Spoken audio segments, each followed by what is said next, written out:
Hello hello ಕೇಳಿಸ್ತಾ ಇದೆಯಾ? ನೆರೆದಿರುವಂತಹ ಭಕ್ತ ವೃಂದದವರಲ್ಲಿ ವಂದನೆಗಳು. ಹನುಮ ಜಯಂತಿಯ 2ನೆಯ ದಿನದ ಕಾರ್ಯಕ್ರಮ ಇದು.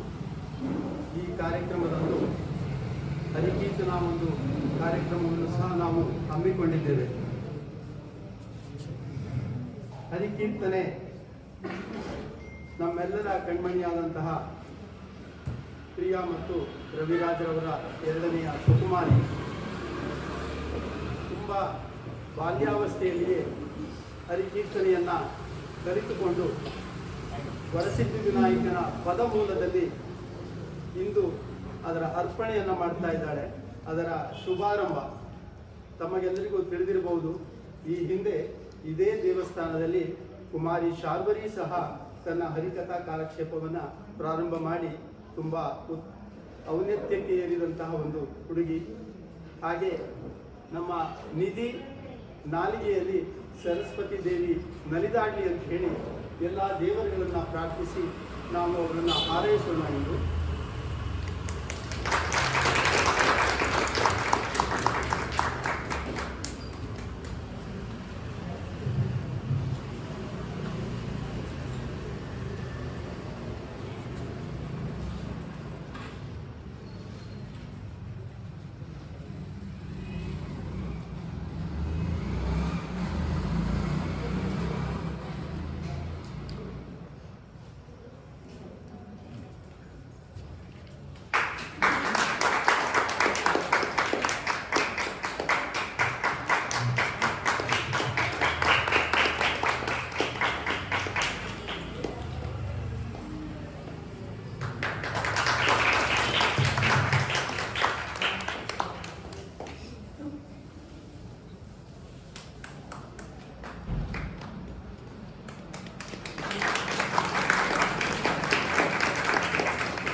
ಈಗ ನಿಧಿಯ ಅಕ್ಕನಾದಂಥ ರಶ್ಮಿ ವ್ಯಕ್ತಿ ಪರಿಚಯವನ್ನು ಮಾಡ್ತಾ ಇದ್ದಾರೆ. ರಶ್ಮಿ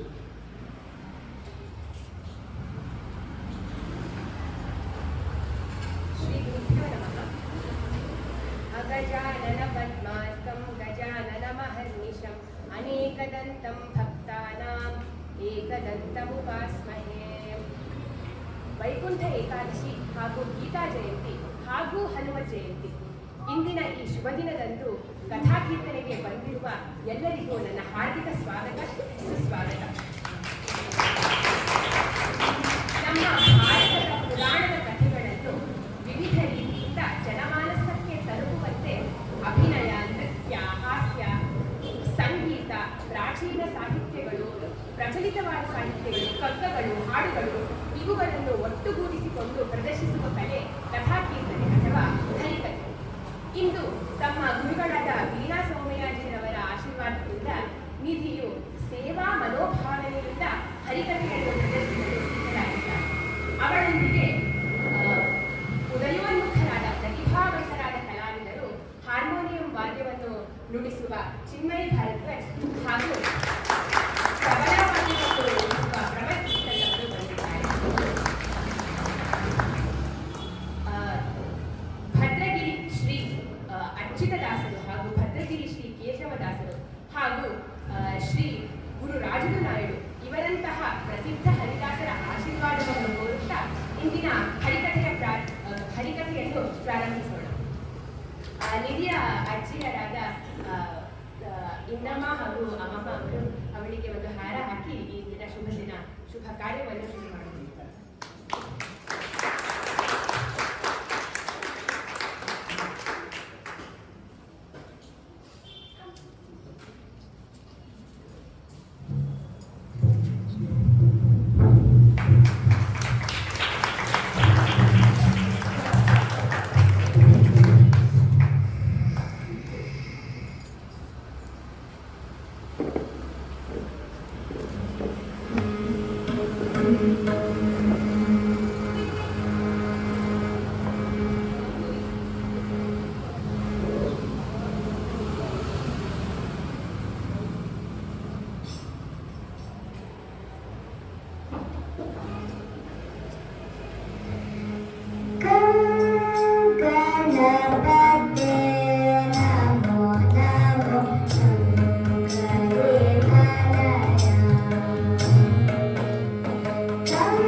ದೇವತೆಗಳಾದ ನಮ್ಮೆಲ್ಲರಿಗೂ ಲೋಭನಗರದವರ ಸಿದ್ಧಿವಿನಾಯಕನು ಮಂಗಳವನ್ನು ಉಂಟು ಮಾಡಲಿ ಎಂದು ಹೇಳುತ್ತಾ ಕುಲದೇವರಾದ ಸಾಲಿಗ್ರಾಮ ಗುರುನರಸಿಂಹನ ಪಾದಾರವಿಂದಕ್ಕೆ ವಂದಿಸುತ್ತಾ ಆಂಜನೇಯನನ್ನು ಸ್ಮರಿಸುತ್ತಾ ಇಲ್ಲಿವರೆಗೂ ಗುರು ಹಿರಿಯರ ಆಶೀರ್ವಾದ ಬೇಡುತ್ತಾ ಈ ಕಥಾಶ್ರವಣವನ್ನು ಪ್ರಾರಂಭ ಮಾಡಲು ಅನುಮತಿಯನ್ನು ಕೋರುತ್ತಿದ್ದೇನೆ.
ಶಾಸ್ತ್ರಗಳು ಸಾರಿ ಸಾರಿ ಹೇಳ್ತವೆ. ಈಗ ವೇದಾಂತ ಅನ್ನೋ ಶಬ್ದವಂತೂ ಬಹಳ ಸುಲಭವಾಗೋಗ್ಬಿಟ್ಟಿದೆ. ಈಗ ನಾವು ವೇದಾಂತ ಯಾವ್ದಕ್ಕೆ ಹೇಳೋದಂದ್ರೆ ಯಾವ ತರ ತಿಳಿಯೋ ಅದನ್ನ ಇತರರಿಗೂ ತಿಳಿಯೋದಂತೆ ಹೇಳೋದು ವೇದಾಂತ. ಹೇಳೋರಿಗೂ ಗೊತ್ತಿಲ್ಲ, ಕೇಳೋರಿಗೂ ಅರ್ಥ ಆಗಬಾರ್ದು. ಚೆನ್ನಾಗಿ ಹೇಳ್ತಾರೆ, ನಿಂಗೆ ಅರ್ಥ ಆದ್ರೆ ನಂಗಾಗಿಲ್ಲ, ಯಾಕೆ ಅದು ವೇದಾಂತ. ಯಾವ ತರ ತಿಳಿಯೋ ಅದನ್ನ ಅದೊಂದು ವೇದಾಂತ ಅಂದ್ರೆ ಮುಗ್ದೋಯ್ತಲ್ಲಿಗೆ. ದೈವಿ ಪ್ರಜ್ಞೆ ಧರ್ಮ ಪ್ರಜ್ಞೆ ಅನ್ನೋದು ನಮ್ಮ ಸನಾತನ ಧರ್ಮದ ಕಣ್ಣುಗಳಿದ್ದಾಗೆ. ಧರ್ಮ ಅಂದ್ರೆ ಯಾರು ಮಾಡಬೇಕು ಯಾರು ಮಾಡಬಾರ್ದು ಅನ್ನೋದನ್ನ ತಿಳಿ ಹೇಳೋದು. ಇದನ್ನೇ ತಿಳಿ ಹೇಳಲು ಆ ದೇವರುಗಳು ತಾವು ಮುಕ್ತರಂತೆ ನಟಿಸಿ ತಮ್ಮ ಲೀಲಾನ ಕಾಡ್ತಾರೆ. ಕೈಲಾಸದಲ್ಲಿ ಮಹಾದೇವ ಶಿವ ಆಡಿದ ಇಂತಹ ಒಂದು ಲೀಲಾ ನಾಟಕವೇ ನಮ್ಮ ಈ ಕಥಾಶ್ರವಣದ ವಸ್ತು.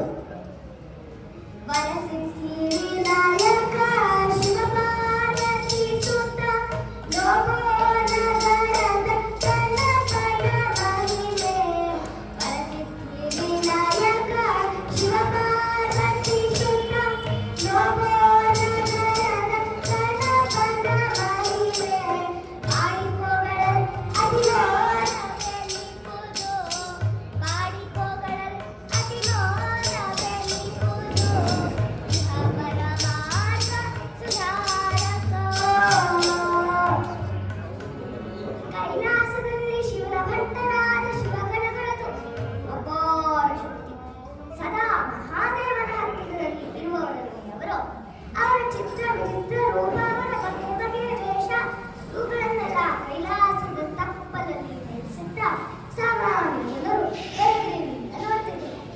ಬಂದ ತಲೆ ಮುಂದೆ, ಮುಖ ಹಿಂದೆ, ಕೈ ಒಂದೆ, ಇನ್ನೊಂದಿಕ್ಕೆ ನೆತ್ತಿ ಮೇಲ್ ಕಣ್ಣು, ಮತ್ತೊಂದಿಕ್ಕೆ ಅಡ್ಡ ಮರೆ ಕಾಲ್ಮಾರೆ, ಹೀಗೆಲ್ಲ ಇದ್ರು ಜನರಿಗೆ ಅವ್ರ ಬಗ್ಗೆ ಅಪಾರ ಭಕ್ತಿ. ಶಿವಗಣಗಳಿಗೆ ಇದು ತಿಳಿದಿತ್ತು. ತಮ್ಮ ಬಗ್ಗೆ ಹೆಮ್ಮೆ ಹೆಚ್ಚಾಗಿ ಕ್ರಮೇಣ ಅದು ಅಹಂಕಾರವಾಗಿ ಹೋಗಿತ್ತು. ಮಹಾದೇವರಾದ ಶಿವನ ಗಮನಕ್ಕೆ ಇದು ಬಂದಿದೆ. ನಾಯಕಬೇಕು ಅಂತ ಆ ಸಮಯ ಈಗ ಬಂದಿದೆ. ಆದರೆ ಯಾರು ಸಮರ್ಥ ನಾಯಕ ವಿಚಾರ ಶಿವಪಾರ್ವತಿಯರ ಮಧ್ಯೆ ಚರ್ಚೆ ಆಗ್ತಾ ಇತ್ತು. ಇಬ್ಬರಲ್ಲೂ ತಮ್ಮ ಪುತ್ರ ವಿನಾಯಕನೇ ಸಮರ್ಥ ನಾಯಕ ಅನ್ನೋ ಒಮ್ಮತದ ತೀರ್ಮಾನ ಇತ್ತು. ಆದ್ರೂ ಅದೇ ಕಲಿಯುವಂತ ಅಂತಾನೆ ವಂಶ ಪಾರಂಪರ್ಯ ಆಡಳಿತ ಮಾಡಕ್ಕೆ ಪದವಿಗೆ ತಕ್ಕ ಸಾಮರ್ಥ್ಯ, ಬುದ್ಧಿವಂತಿಕೆ, ವ್ಯಕ್ತಿತ್ವ ಇರಬೇಕೆ. ಅವಧೋ ಶಕ್ತಿ ವಂಶದವರು ಅಂತಾನೆ ಮಾತ್ರ ಸಾಕೆ.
ತಿಳ್ಕೋಬೇಕು, ಅದ್ರ ಜೊತೆ ಆಟ ಆಡಬೇಕು ಅಂತ ಯಾವಾಗ್ಲೂ ಅನ್ಕೊಳ್ತಾ ಇದ್ದ.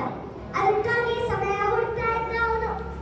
ಜಗನ್ನಿಯಾಮಕನಾದ ಓಂಕಾರ ರೂಪಿಗೆ ಇದನ್ನು ತಿಳ್ಕೊಳ್ಳೋದಂತ ವಿಷಯವೇ. ಒಂದಿನ ಬೆಳಗ್ಗೆ ಎದ್ದವನೇ ಹೇರಪ್ಪ ತನ್ನಂತೆ ಶಿವನ ಬಳಿ ಬಂದು ಪಾದಗಳಿಗೆ ಶಿರಸಾರ ನಮಸ್ಕಾರ ಮಾಡ್ತಾನೆ. ತಲೆ ಎತ್ತಿ ನೋಡಿದ್ರೆ ತನ್ನಂತೆ ಶಿವ ಧ್ಯಾನದಲ್ಲಿ ಮಗ್ನನಾಗಿದ್ದಾನೆ. ಲೋಕದ ಪರಿವೆಲ್ಲ ಅವನಿಗೆ ಭಸ್ಮಭೂಷಿತನಾಗಿದ್ದಾನೆ. ಸರ್ವಾಂಗ ಸುಂದರನಾಗಿದ್ದಾನೆ. ತಿಗಟ್ಟವನ್ನೇ ವ್ಯಾಪಿಸಿದಂತೆ ಇದೆ ಅವನ ಭುಜಗಳು. ಕೊರಳಲ್ಲಿ ನಗರ ಮಾಲೆ. ಆದ್ಯಂತ ರಹಿತನಾಗಿದ್ದಾನೆ ಅವನು. ಆದ್ಯಂತ ರಹಿತ ಚಂದ್ರಚೂಡೇಶ್ವರ ಗಂಗಾಜಟಧರ ಯೋಗೇಶ್ವರ. ಆದ್ಯಂತ ರಹಿತ ಚಂದ್ರಚೂಡೇಶ್ವರ ಜಗದೇಕ ಸುಂದರ ಆರ್ಧನಾರೀಶ್ವರ ಋಣಧಾರಿ ಬಲಧಾರಿ ನಯಕಾರಕ ವಿಶ್ವನಿಯಾಮಕ ಕೃಪಾದಾಯಕ ಫಲಸುಖಕಾರಕ ಆದ್ಯಂತ ರಹಿತ ಚಂದ್ರಚೂಡೇಶ್ವರ ಗಂಗಾಜಟಧರ ಯೋಗೇಶ್ವರ. ಆದ್ಯಂತ ರಹಿತ ಚಂದ್ರಚೂಡೇಶ್ವರ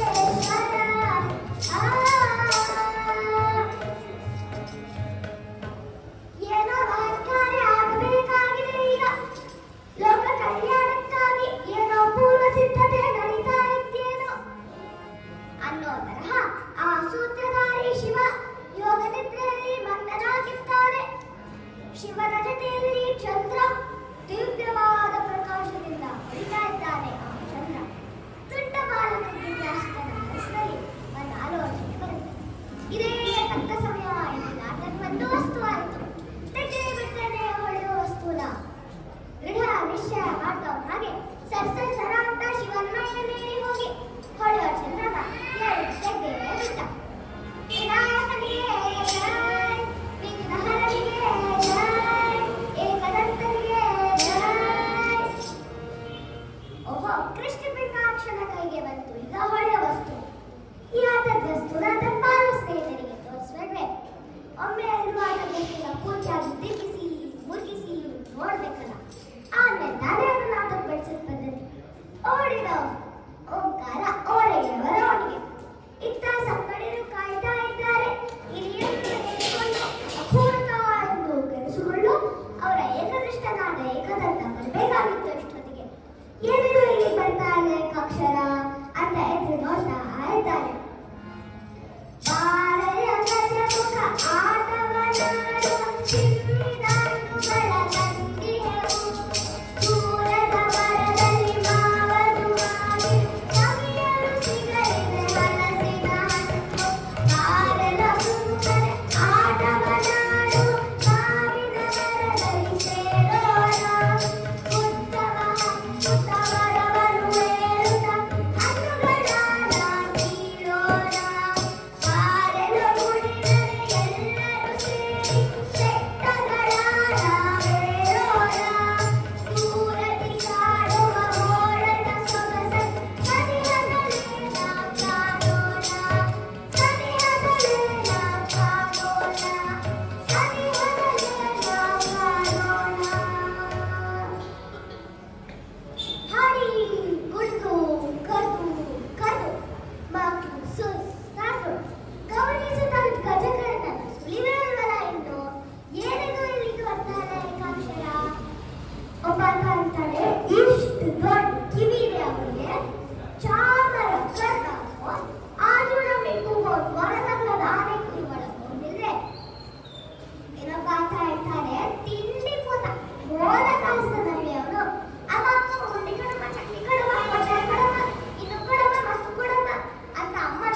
ಪಂಚ ಪ್ರಾಣದಂತಿರೋ ಅವರಿಗೆ ಲೋಕವೇ ಇಲ್ಲ. ಅವರ ಆಟವೇ ಮುಂದೆ ಸಾಗೋದಿಲ್ಲ. ಅವನೀಶನಲ್ಲಿರೋನು ಮನೋರಂಜನ. ಈಗಿನ ಮಕ್ಕಳು ಕೇಳ್ಬೋದು, ಇದೇನಿದು? ಇವ್ರು ಶಾಲೆಗೆ ಹೋಗಲ್ಲೇ, ವಿದ್ಯಾಭ್ಯಾಸ ಇಲ್ವೇ ಅವರಿಗೆ, ಓದೋದು ಬರೆಯೋದು ಬೇಡವೇ ಅವರಿಗೆ, ಬರೀ ಆಟ ಆಡ್ಕೊಂಡಿರೋದೇ ಇವ್ರ ಜೀವನವೇ ಅಂತ. ಉಂಬಾಗ ಚುಂಬಾಗ ನಡೆವಾಗ ನುಡಿವಾಗ ಬಾಗುವಾಗ ಸಾಗುವಾಗ ತೇಗುವಾಗ ಕೂಗುವಾಗ ಆ ದೇವರ ಚಿಂತೆಯಲ್ಲಿದ್ದಾರೆ ಅವರು. ಸಕಲ ಶಾಸ್ತ್ರಗಳನ್ನು ಓದಿ ಸಕಲ ವೇದಗಳನ್ನು ತಿಳಿದು ತಿಳಿಯಬೇಕಾದಂತಹ ಭಗವದ್ವಸ್ತುವೇ ಅವರ ಬಳಿಯಿರುವಾಗ ವಿದ್ಯಾಭ್ಯಾಸ ಯಾಕೆ? ಇಲ್ಲಿ ಹೀಗೆಲ್ಲ ಕಾಯ್ತಿರುವಾಗ ನೋಡ್ರು ಬಂದ ನಮ್ಮ ಭೀಮ ಬಂದ ನಮ್ಮ ಮೋದನಾಯಕ, ಬಂದ ನಮ್ಮ ಮುದ್ದಿನ ಸಖ.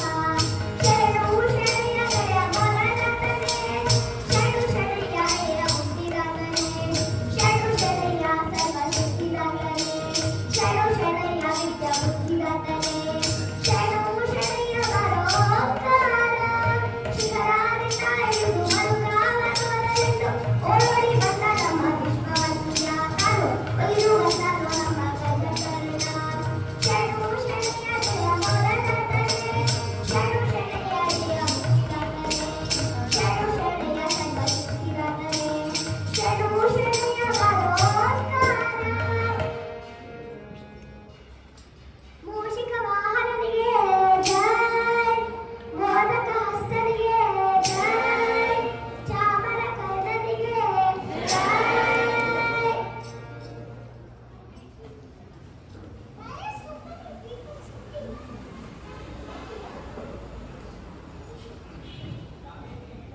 ಏಕದಂತನ ಕೈಯಲ್ಲಿದೆ ಅದ್ಭುತವಾಗಿ ಉಳಿತಾ ಇರುವ ವಸ್ತು.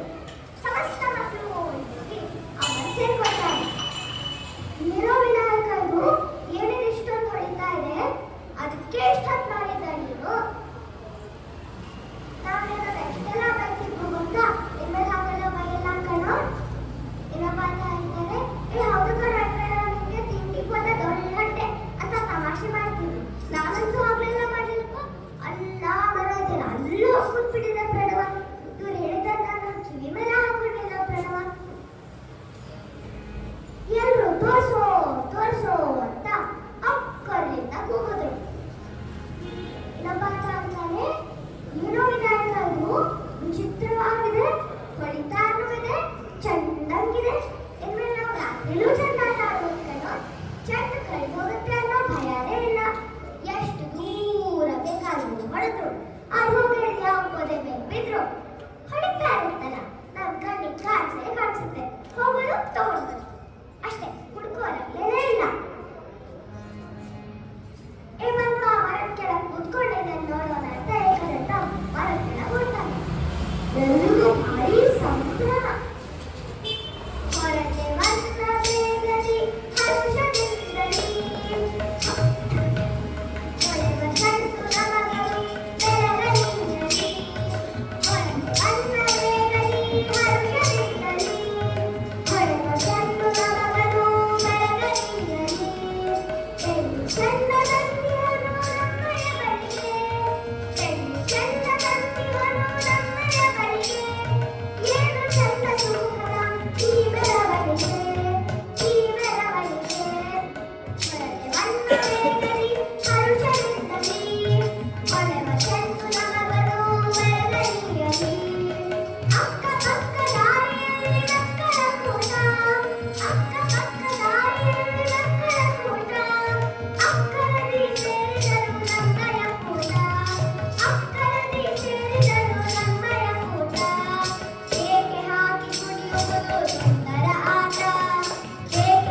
ಎರಡೂ ಕೈಗಳಿಂದ ಬಲವಾಗಿ ಹಿಡಿದು ಎಳೆಯ ಬಿದಿರನ್ನು ಸೀಳುವಂತೆ ಒಮ್ಮೆಲೆ ಸೀಳಿ ಆ ಅಸುರ ದೇಹವನ್ನು ಎರಡೂ ದಿಕ್ಕಿಗೆ ಎಸೆಬಿಟ್ಟ. ಸಾಮಾನ್ಯ ದೇಹವೇನು? ದಾನವನ ದೇಹ. ನರನನ್ನು ಮೃಗಗಳನ್ನು ಕೊಂದು ತಿನ್ನುತ್ತ ಮೋಗುಳದಿಂದ ಕೊಬ್ಬಿದ ದೇಹ. ಪೂರ್ವ ದೇಹಂ ಸಮಾಸಾಯ ದಶ ಯೋಜನ ವಿಸ್ತೃತ. ಮೇಲ್ಭಾಗದ ದೇಹವೇ 10 ಯೋಜನಗಳಷ್ಟಿತ್ತು. ದೇಹ ಬೀಸಿ ಎಸ್ತ ರಭಸಕ್ಕೆ ಅವು ಬಹುದೂರ ಹೋಗಿ ನಿಂತು ಸುತ್ತಲೆದ್ದ ಮರಗಿಡಗಳೆಲ್ಲ ನೆಲದಲ್ಲಿ ಬಿದ್ದು ಪುಡಿಯಾಗೋದು. ದೇಹ ಬಿದ್ದ ಜಾಗದಲ್ಲಿ ನೆಲವೇ ಕುಸಿದೋಗಿದ್ದ ಕೆರೆಯಾಗಲಾಯಿತು. ಮಳೆಗಾಲದಲ್ಲಿ ನೀರು ಬಂದು ಮಕ್ಕಳಿಗಾಡಕ್ಕೆ ಕೊಳಾಯಿತು. ಅಲ್ಲ, ನಮ್ಮಲ್ಲಿರೋ ಈ ಪುರಾತನ ಕೆರೆಗಳೆಲ್ಲ ಇಂತಹ ರಾಕ್ಷಸರೇ ಥಾಕಿಯೇ ಆಗಿದೆ. ಇಲ್ಲಿ ತರುಣನ ಚೇಷ್ಟೆ. ರಕ್ಕಸ ಬೀಳುತ್ತಿದ್ದ ಹಾಗೆ ಮನೆಯಲ್ಲಿ ಹೆದರಿ ನಿಂತು ನೋಡುತ್ತಿರುವ ಮಕ್ಕಳು. ಕಣ್ಣಾರೆ ಕಂಡೆವು, ಕಣ್ಣಾರೆ ಕಂಡೆವು, ಸುರನರರಾಗಿ ಬಂದ್ಯನ ಸಾಕಾರ ರೂಪವ. ಕಣ್ಣಾರೆ ಕಂಡೆವು, ಪುಣ್ಯನಾಮ ವಿಘ್ನನಾಶ ಕವಚನ, ಪಾಪನಾಶ ಪರಿಪಾಲಕನ, ಕೊಡಿಸುವ ಪ್ರಕಾಶದಿ ಬೆಳೆಯುವ ಸಮಿದಾರ್ಥ ಸಕಲ ಕೋಮಲಾಂತ ಸಿರಿಯ ದೇವವಾರಿಧಿಯ ಕಣ್ಣಾರೆ ಕಂಡೆವು. ಅಂತಃಕರಣಕ್ಕೆ ಆನಂದ ಕೊಡ್ತಾರೆ ಅಮಿತನ ದರ್ಶನ. ಧನ್ಯೋಯಂ ಪಾರ್ವತೀ ಸುತಾಮಯ ವೃದ್ಧ ಸ್ವರೂಪನನ್ನ ಸುತ್ತ ಎದ್ದು ನಿಂತು. ನಾವು ಹೆದರಿ 10 ದಿಕ್ಕುಗಳಿಗೂ ಓಡಿ ಹೋಗಿದ್ದು. ಬಂದ್ರು, ಈಗ ಹತ್ರ ಹೋಗಿ ಅದ್ಯಾವ ಪ್ರಾಣಿ ಅಂತ ಸರಿಯಾಗಿ ನೋಡೋಣ. ಒಬ್ಬ ಅಂತಾನೆ, ಹತ್ರ ಹೋಗೋಣ ಬೇಡ ಕಣ, ಹತ್ರ ಹೋದಾಗ ಅಂತ ಅವನೇ ಹೊಂಟಿ ಹೋದ್ರೆ ನನ್ ಗತಿ ಏನು? ನನ್ನ ಅಪ್ಪ ನಾನು ಒಬ್ಬನೇ ಮಗ ಕಣೋ. ಇನ್ನೊಬ್ಬ ಅಂತ ಹೇಳ್ತಾನೆ, ಹತ್ರ ಹೋಗೋಣ ಬೇಡ ಕಣ, ನಾನಂತೂ ಬರೋದಿಲ್ಲ. ರಾಕ್ಷಸರಿಗೆ 10 ಜೀವ ಬರುತ್ತಂತೆ. ನಮ್ಮ ಅಜ್ಜಿ ಹೇಳ್ತಿದ್ಲು. ಅವ್ನು ಸುಮ್ಮನೆ ಕಣ್ಮುಚ್ಚಿ ಮಲಗಿರೋದು, ನಾವು ಹತ್ರ ಹೋಗೋದು, ಕೂಡಲೇ ತಂಗೆ ಸಿಕ್ಕಿದ್ರೆ ನಮ್ಮನ್ನೆಲ್ಲ ಬಾಚಿ ಬಟ್ಟೆ ಬಾಯಿ ಹೋಗೋದು. ಬೇಡ ಕಣ, ನಾನಂತೂ ಬರೋದಿಲ್ಲ, ಈ ರಾಕ್ಷಸರಿಗೆ ಸಹವಾಸವೇ ಬೇಡ. ಇರುವಾಗ ಹೇಳ್ತಾನೆ, ಏ ಹೌದು ಕಣೋ, ರಾಕ್ಷಸರಿಗೆ ನಾವು ಸಕ್ಕರೆ ಕಡ್ಡಿ ತರ ಕಾಣಿಸ್ತೀವಂತೆ ಗೊತ್ತಾ? ವಿಘ್ನಹರ ಹೇಳ್ತಾನೆ, ಸಕ್ಕರೆ ಕಡ್ಡಿಯಲ್ಲ, ಸಿಕ್ಕರೆ ಬಿಟ್ಟಿಯಲ್ಲ, ಭಯ ಪಟ್ಕೊಂಡ್ರೆ ಯಾವ ಕಾರ್ಯವೂ ನಡೆಯೋದಿಲ್ಲ. ಹೌದೌದು, ಏಕದೃಷ್ಟನೇ ನಮ್ಮಲ್ಲಿರುವಾಗ ನಮ್ಗಿಂತ ತರ ಭಯ, ಬಂದು ಹೋಗೋಣ ಅಂತ ಅಚ್ಚುತ್ತಾ ಆ ಬೆಟ್ಟದಂತಹ ರಾಕ್ಷಸನ ಶರೀರವನ್ನ ಹತ್ತರಿಂದ ಹೊರಟು. ಆ ದೇಹವನ್ನ ನೋಡಿದಾಗ ಅವರೆಲ್ಲರಿಗೆ ಹೃದಯವೇ ಬಾಯಿ ಬಂದಂಗಾಯ್ತು. ಹೇ ಗಾಯಮಾತುರನೇ, ಒಂದೇ ಕ್ಷಣದಲ್ಲಿ ನೀನು ಈ ದೈತ್ಯನನ್ನು ನಿನ್ನ ಲೀಲೆಯಿಂದಲೇ ಮುನ್ನುಗ್ಗಿಸುತ್ತೆಯಲ್ಲ. ನಿನ್ನ ಲೀಲೆಯ ಅಪಾರ. ಗೆಳೆಯರಿಗೆಲ್ಲ ಈಗ ಭೀಮ ಬಲ ಬಂದಂಗಾಯ್ತು. ಹೇ ಗಜವಕ್ರ, ನಿನ್ನನ್ನು ಗೆಳೆಯನಾಗಿ ಪಡೆದ ನಾವೇ ಧನ್ಯರು. ಎಲ್ಲರೂ ಹೇಳಿದ್ರು, ಮಹಾಬಲನಿಗೆ ಜೈ, ಮನೋಬಲನಿಗೆ ಜೈ, ಏಕದಂತನಿಗೆ ಜೈ. ಸುಮುಖ ತರುಣನು ಬಾಲ ಪ್ರೌಢ ರೂಪವೆರಡೂ ತೋರಿ, ಸುರರು ನರರಾಧಿಗಳಿಗೆ ಕರುಣೆ ತೋರಲು ಕಾಳಗಗೈದಿದೆ. ಆಕಾಶದಲ್ಲಿ ದೇವತೆಗಳು ಸಾಲಾಗಿ ಬಂದು ನಿಂತು ದೇವಾಂತಕ ನಾಶಕಾರಿಯಾದ ದೇವವೃಂದರಿಗೆ ಜಯ ಹೇಳುತ್ತಿದ್ದಾರೆ. ಅಲ್ಲ, ದೇವಲೋಕದಲ್ಲಿ ಅಪ್ಸರೆಯರ ನೃತ್ಯ, ಗಂಧರ್ವರ ಹಾಡು ನೋಡಿ ನೋಡಿ ಬೇಜಾರಾಗಿರುತ್ತೇನೋ ಆ ದೇವತೆಗಳಿಗೆ. ಅದಕ್ಕೆ ಅವ್ರು ಕಣ್ಣು ಸದಾ ಭೂಮಿ ಮೇಲೆ. ನಾವು ಪರಮಾನಂದ ಮೇಲಿದೆ ಅಂತ ಮೇಲೆ ನೋಡ್ತಿದ್ರೆ ಅವ್ರ ಆನಂದ ಕೆಳಗಿದೆ ಅಂತ ಕೆಳಗೆ ನೋಡ್ತಿರ್ತಾರೆ. ಅಲ್ಲ, ಅವನ್ ಭಾಷಣವೇ ಮಾಡ್ಕೊಂಡ್ಬಿಟ್ಟಿದ್ದಾರೆ ಅಲ್ಲಿ. ಭೂಮಿಯಲ್ಲಿ ಏನಾದರೂ ವಿಶೇಷ ನಡೆಯಿತು ಹುಳವೆಲ್ಲವನ್ನು ಮಾರ್ಗಲಿಕ್ಕೆ ಸರದು. ರಾಶಿ ರಾಶಿ ಹೂ ಯಾವಾಗಲೂ ಬಿಟ್ಟಿರುತ್ತಲ್ಲ, ಅದನ್ನೆಲ್ಲ ತಂದು ತಂದು ಕೆಳಗೆ ಸುರಿಯೋದು. ಮಹಾಬಲನಿಗೆ ಜೈ, ಮನೋಬಲನಿಗೆ ಜೈ, ಗಜವಕ್ರನಿಗೆ ಜೈ ಅಂತ ಹೇಳೋದು.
ಸುಮ್ಮನಿದ್ದೆವು.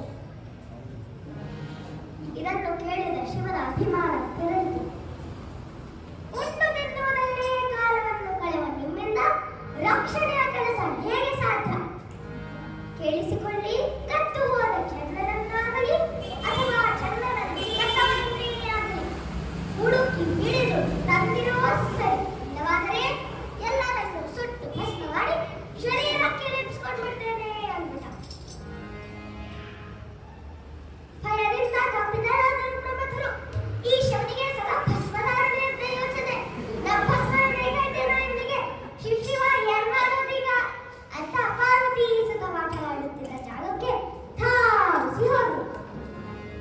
ಈಗ ಮಹಾದೇವ ನಂದಿಕೇಶ್ವರನ ಕಡೆ ತಿರುಗಿ ಛಡಿತ್ಯಾಲಯದ ಛತ್ವ ಮಯೂರೇಶಂ ತಸ್ಕರಂ, ನದಿಗೆ ನೀನು ಹೋಗಿ ಕಳ್ಳನಾದ ಮಯೂರೇಶ್ವರನನ್ನು ಆ ಉಮಾಸುತನನ್ನು ಎಲ್ಲರೂ ಎಳೆದುತ್ತಾ ನಂದಿ ಹೇಳ್ತಾರೆ, ಸ್ವಾಮಿ ಶಂಕರ ನಿನ್ನ ಆಜ್ಞೆರುವುದಾದರೆ ಸೂರ್ಯ ಚಂದ್ರನನ್ನಾಗಲಿ ಅಥವಾ ಇಡೀ ಬ್ರಹ್ಮಾಂಡವನ್ನೇ ಆಗಲಿ ನಿನ್ನೆದರುತ್ತ ಎಳೆದು ತರಬಲ್ಲೆ.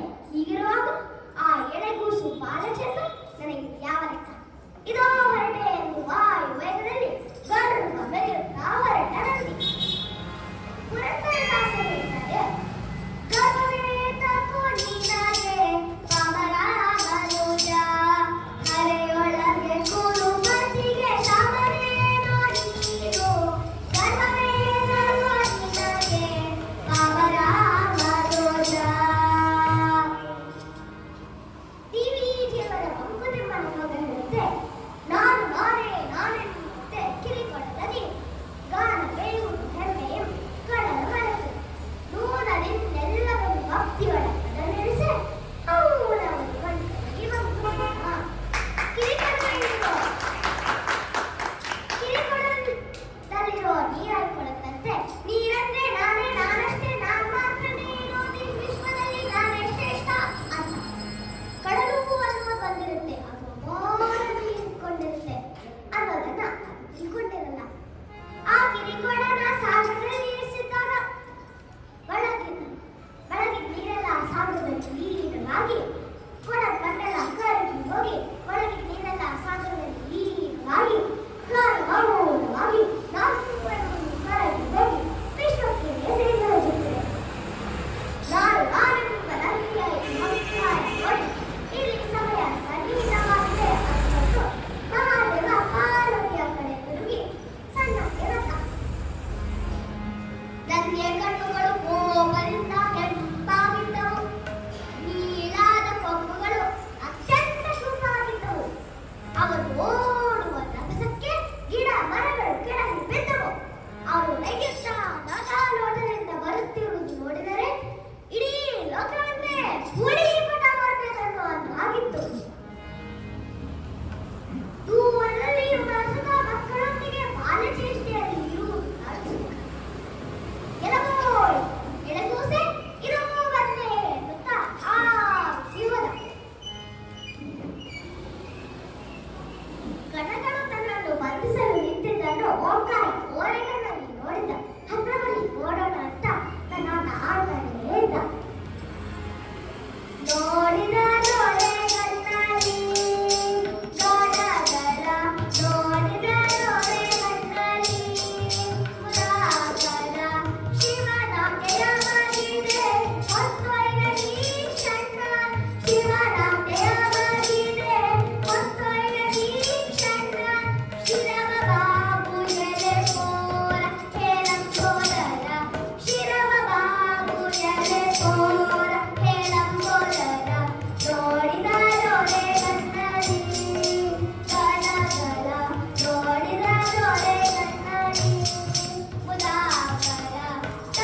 ನೀನು ಚಂದ್ರಬಿಂಬವನ್ನು ಕದ್ದು ತಂದಿದ್ದೀ ಎಂಬುದು ಮಹಾದೇವನ ಅರಿವಿಗೆ ಬಂದಿದೆ.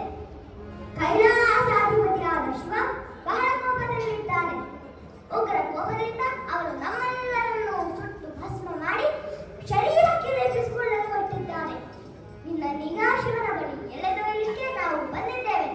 ನಡಿ ನಮ್ಮೊಡನೆ. ಇಲ್ಲವಾದರೆ ಒಂದು ವೇಳೆ ನೀನು ಬರುವುದಿಲ್ಲ ಅಂತಾದರೆ ನೀನು ಚಂದ್ರಬಿಂಬವನ್ನು ಕದ್ದು ತಂದಿದ್ದೀಯಲ್ಲ, ಆ ಚಂದ್ರಬಿಂಬವನ್ನು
ಪರಶುವಿನ ಜೊತೆಯಲ್ಲೇ ಇರುವುದು.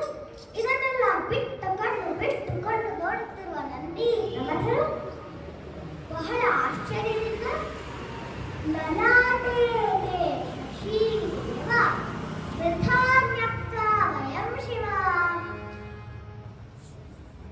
ಮಹಾದೇವ ಬಾಲಕ ಉಪಾಸಕನಿಂದ ಸಮೀಪದಲ್ಲೇ ನಿಂತಿರುವನು. ಅಷ್ಟೇ ಅಲ್ಲ, ಚಂದ್ರಬಿಂಬವೂ ಸಹ ನೋಡಲಿನಿಂದ ಬಳಿಯ ಮೇಲೆ ಇದ್ದಾನೆ. ಹೀಗಿರುವಾಗ ಇವರಿಬ್ಬರನ್ನು ಎಳೆದು ತರಲು ನಮಗೆ ಇದ್ದ ಆಜ್ಞೆ ಸುಮ್ಮನೆ ಮಹಾದೇವ ಹೇಳ್ತಾರೆ, ಅಯ್ಯೋ ಏನಾಗಿ ಹೋಯ್ತು? ಚಂದ್ರಬಿಂಬ ನನ್ನ ತಲೆಯ ಮೇಲೆ ಇಲ್ಲ ಎಂದು ಒಂದು ಕೈಗೆ ಸಭೆಪಟ್ಟ ನಾನು ನಿಮಗೆ ಆಜ್ಞೆ ಇರುತ್ತೆ.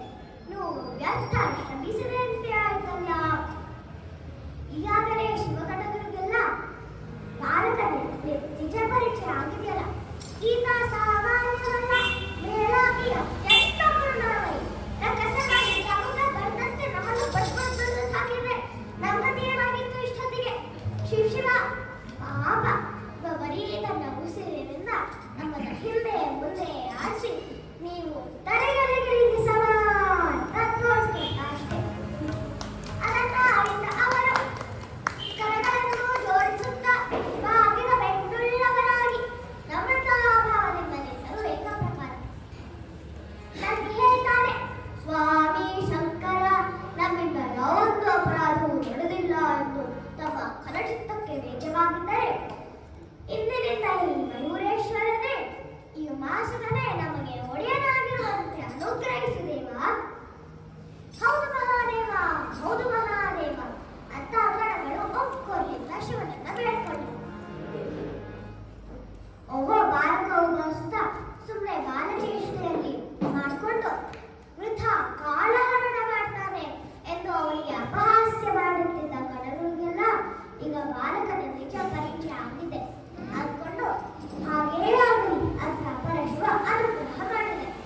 ಒಡನೆ ಮಂಗಳಕರವಾದ ಭೂಮಂಡಲದಲ್ಲಿ ಸರ್ವಮಂಗಳ ಸ್ವರೂಪಿಯಾದ ರುದ್ರಪ್ರಿಯನಾದ ಭವಾನಿ ನನ್ನನ್ನು 7 ಕೋಟಿ ಪ್ರಮಥಗಣಗಳಿಗೆಲ್ಲ ರಾಜನೆನಿಸಿ ಗಣರಾಜ, ಗಣಾಧಿಪ, ಗಣೇಶ, ಗಣಾಧ್ಯಕ್ಷ ಅಂತ ಕರೆಸ್ಕೊಂಡ.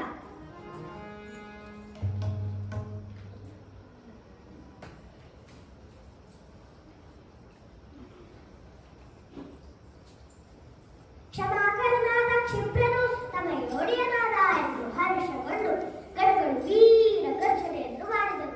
ಓ ಬುದ್ಧಿನಾಥನೇ, ಬುದ್ಧಿವಿನಾಥನೇ, ಬುದ್ಧಿಪ್ರಿಯನೇ, ಸಿದ್ಧಿವಿನಾಥನೇ, ನಮಗೆಲ್ಲ ಒಡೆಯನಾದ ನೀನು ಇಂದಿನಿಂದ ಸಮಸ್ತ ಲೋಕದಿಂದ ಗಣಪತಿ ಎಂದು ಕರೆಸಿಕೊಳ್ಳುತ್ತೀಯ.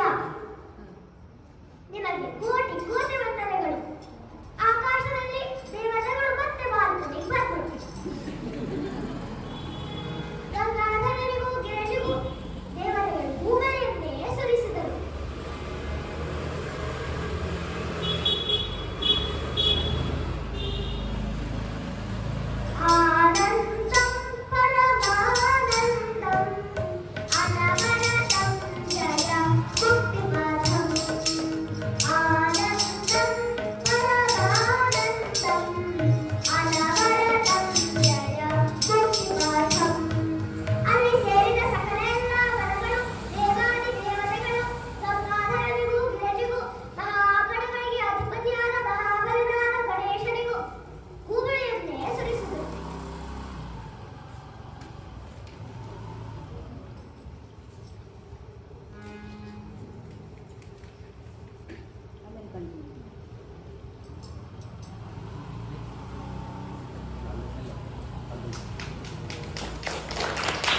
ಅವಲೋಕನ.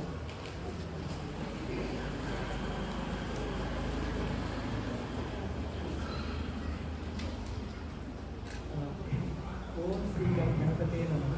ಓಂ ಶ್ರೀ ಗುರುಭ್ಯೋ ನಮಃ. ಎಲ್ಲರಿಗೂ ಶುಭ ಸಂಜೆ. ಎಲ್ಲರೂ ಅತ್ಯಂತ ತಾಳ್ಮೆಯಿಂದ ಇಷ್ಟೊತ್ತು ಕೇಳಿಸ್ಕೊಂಡಿದ್ದಕ್ಕೆ ಹೃತ್ಪೂರ್ವಕ ಕೃತಜ್ಞತೆಗಳು. ಮಂಗಳವನ್ನು ಹಾಡೋದಕ್ಕಿಂತ ಮೊದಲು ಒಂದು 4 ಮಾತುಗಳನ್ನು ಹಾಡಿ ಮುಗಿಸ್ಬೇಕಂತ ಇದು ಬಂದು ನಿಂತಿದ್ದೀನಿ. ಮೊದಲನೇದಾಗಿ ಶ್ರೀ ವರಸಿದ್ಧಿ ವಿನಾಯಕ ಸ್ವಾಮಿಗೆ ಹಾಗೂ ಶ್ರೀ ಆಂಜನೇಯ ಸ್ವಾಮಿಗೆ ಈ ಕಾರ್ಯಕ್ರಮವನ್ನು ಇವತ್ತು ಇಲ್ಲಿ ನಡೆಸಿಕೊಡಲಿಕ್ಕೆ ಅನುಗ್ರಹಿಸಲಿಕ್ಕೆ ನನ್ನ ಅನಂತ ವಂದನೆಗಳನ್ನು ಸಲ್ಲಿಸ್ತಾ ಇದ್ದೇನೆ.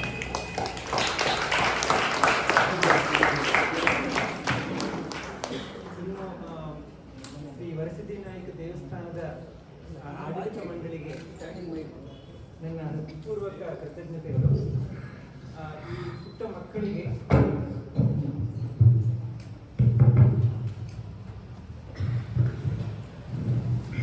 ಈ ಪುಟ್ಟ ಮಕ್ಕಳಿಗೆ ಹಾಗೂ ಉದಯೋನ್ಮುಖ ಕಲಾವಿದರಿಗೆ ಪ್ರೋತ್ಸಾಹವನ್ನು ಕೊಡುವಂತಹ ಈ ಒಂದು ಪ್ರಯತ್ನ ಅತ್ಯಂತ ಶ್ಲಾಘನೀಯ. ಅದಕ್ಕೆ ಒಂದು ದೊಡ್ಡ ಪರಿವಾರದ ರೀತಿಯಲ್ಲಿ ಅತ್ಯಂತ ಆತ್ಮೀಯತೆಯಿಂದ ಪ್ರೀತಿಯಿಂದ ಎಲ್ಲ ವ್ಯವಸ್ಥೆಗಳನ್ನು ಮಾಡಿಕೊಟ್ಟಿದ್ದಾರೆ. ಸೊ ಮತ್ತೊಮ್ಮೆ ಹೃತ್ಪೂರ್ವಕ ಕೃತಜ್ಞತೆಗಳನ್ನು ಸಮರ್ಪಿಸ್ತಾ ಇದ್ದೇನೆ. ಇನ್ನು ನಿಧಿಯ ಗುರುಗಳಾದ ಶ್ರೀಮತಿ ವೀಣಾ ಸ್ವಾಮೀಜಿಯವರಿಗೆ ತುಂಬು ಹೃದಯದ ನಮನಗಳು.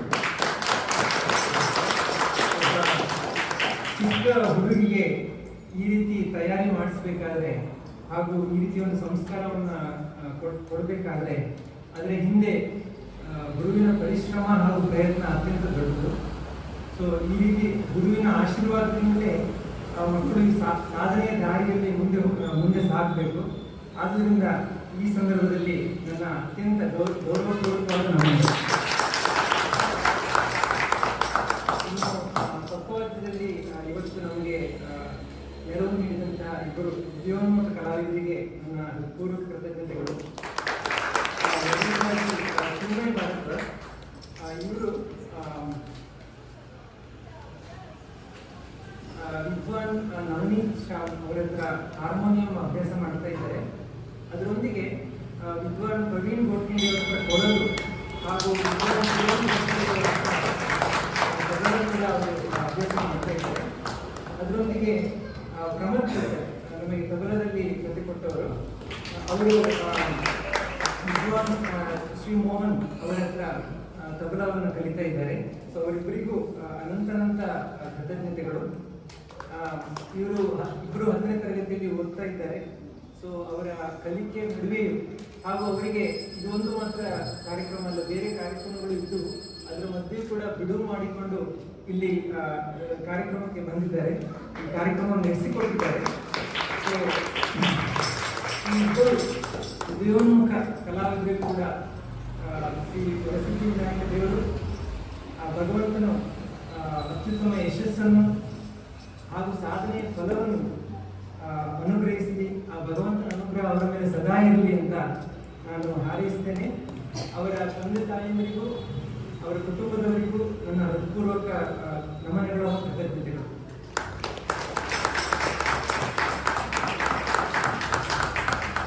ಇನ್ನು ಒಂದೆರಡು ವಿಷಯ ಇದೆ.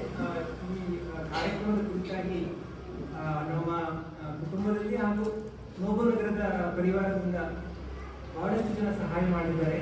ಸೊ ಎಲ್ಲ ಹೆಸರಲ್ಲಿ ಹೇಳಲಿಕ್ಕೆ ಆಗಲ್ಲ. ಸೊ ಅವರೆಲ್ಲರಿಗೂ ನನ್ನ ತುಂಬ ಹೃದಯದ ಕೃತಜ್ಞತೆಗಳು.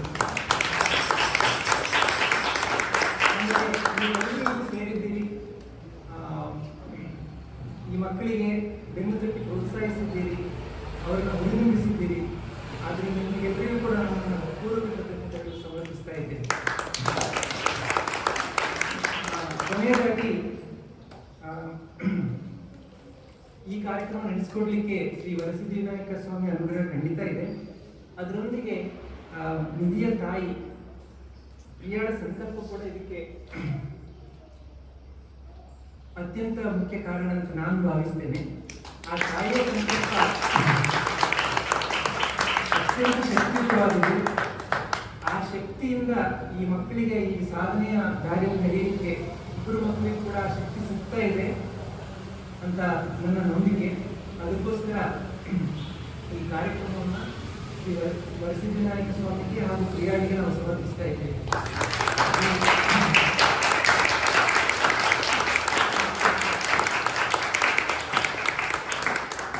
We dedicate this program to Sri Varasidhanayaka Swami and Priya. Thank you. ಎಲ್ಲರಿಗೂ ಮತ್ತೊಮ್ಮೆ ನನ್ನ ಧನ್ಯವಾದ.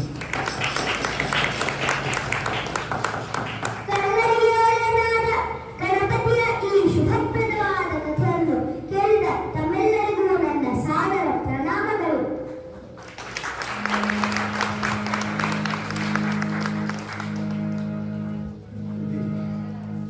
ನನ್ನ ಈ ಪುಟ್ಟ ಪ್ರಯತ್ನದಲ್ಲಿ ಏನಾದರೂ ತಪ್ಪುಗಳಾಗಿದ್ದರೆ ಮನ್ನಿಸಿ ಒಪ್ಪುಗಳನ್ನು ಸಾಗರಿಸಿ ಪುಟ್ಟ ಹುಡುಗಿಯ ಪುಟ್ಟ ಪ್ರಯತ್ನ ಎಂದು ದಯವಿಟ್ಟು ಆಶೀರ್ವದಿಸಿ.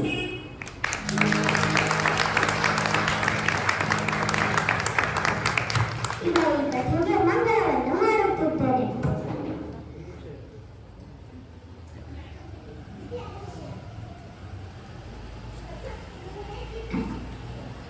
ಭಕ್ತ ಬಂಧದವರೇ, ತಮ್ಮೆಲ್ಲರ ಮುಂದೆ ಒಂದು ಚಿಕ್ಕ 7 ವರ್ಷದ ಮಗು ಹರಿಕೀರ್ತನನ್ನ ಕಲಿತು ನಿಮ್ಮ ಮುಂದೆ ಪ್ರಸ್ತುತಪಡಿಸಿದಾಳಂತಂದ್ರೆ ವರಸಿದ್ಧಿ ವಿನಾಯಕನೇ ಅವಳ ದೇಹದಲ್ಲಿ ಬಂದು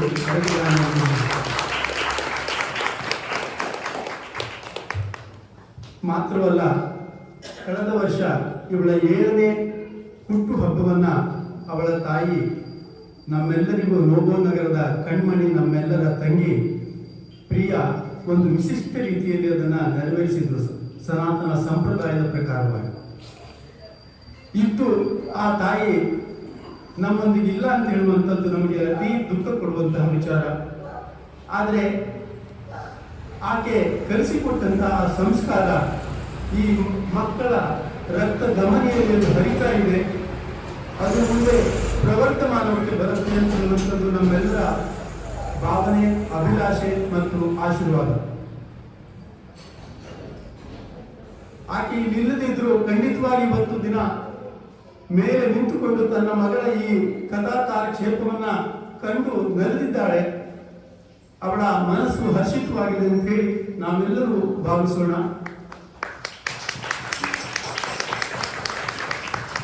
ವರಸಿದ್ಧಿ ವಿನಾಯಕನ ಈ ಮೂಲ ಸ್ಥಾನದಲ್ಲಿ ಇಂದು ಈ ಕಥಾ ಕಾರ್ಯಕ್ರಮವನ್ನು ನಡೆಸಿಕೊಟ್ಟಂತಹ ನಿಧಿ ಹರಿಕಥಾ ವಿದ್ವಾನ್ ಆಗಲಿ ಮುಂದೆ ಅತಿ ಹೆಚ್ಚಿನ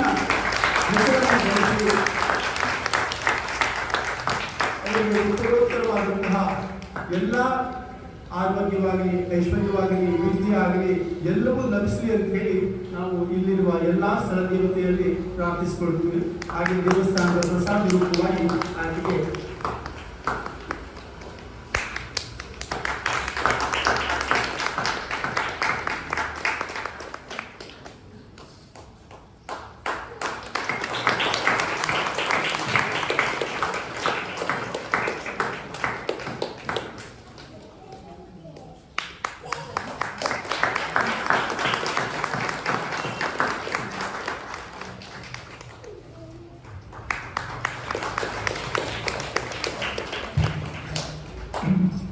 ಚಿನ್ಮಯ್ ಭಾರದ್ವಾಜ್ ಮತ್ತೆ ಪ್ರಮೋದ್ ಗೀತಲ್ ಅವರಿಗೆ ನಮ್ಮ ಕಡೆಯಿಂದ ಗೌರವಪೂರ್ವಕವಾಗಿ ಒಂದು ತೀರ್ಮಾನ.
ಬಡಿ ಪೂಜೆ ಆದ ನಂತರ ಹನುಮನ ಪೂಜೆಯನ್ನು ನಡೆಸಿ ಆ ಬಳಿಕ ಪ್ರಸಾದ ವಿತರಣೆ